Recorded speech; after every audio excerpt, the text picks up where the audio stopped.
Magandang gabi, araw ng Martes, 24 ng Hulyo 2012. Ako po si Cheryl Cosim. Bukod sa palakpakan sa State of the Nation address ni Pangulong Aquino kahapon, agaw eksena ang pukpukan ng mga rallyista at pulis sa Commonwealth Avenue.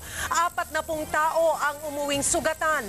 Ang susunod na face-to-face ng mga pulis at militante sa husgado na. Romel Lopez, ikwento mo. Bagong higit 100 palakpakan sa zona ni Pinoy kahapon. Habulan. Pukpukan at batuhan ang naging eksena sa may Commonwealth na magpangabot ang mga rallyista at pulis bandang alas 3 kahapon. Pati sasakyan ng mga pulis, di nakaligtas sa galit ng mga rallyista.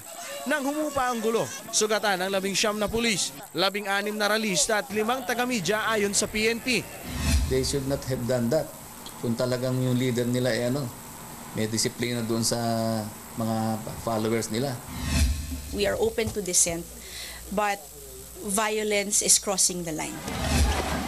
Sabi naman ng grupong bayan, mahigit 9 na po sa kanila nasaktan at di raw sana ito mangyayari kung pinayagan lang silang makalapit sa batasan.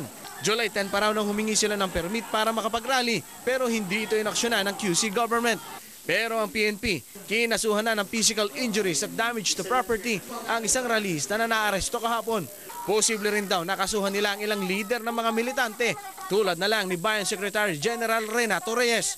Sagot naman ng bayan sa PNP, sa korte na lang tayo magkita.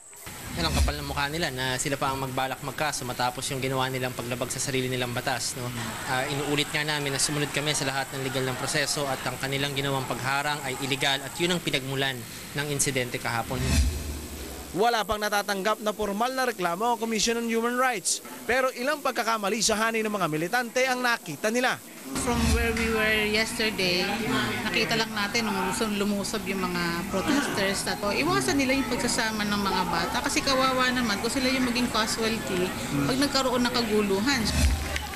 Romel Lopez, News 5.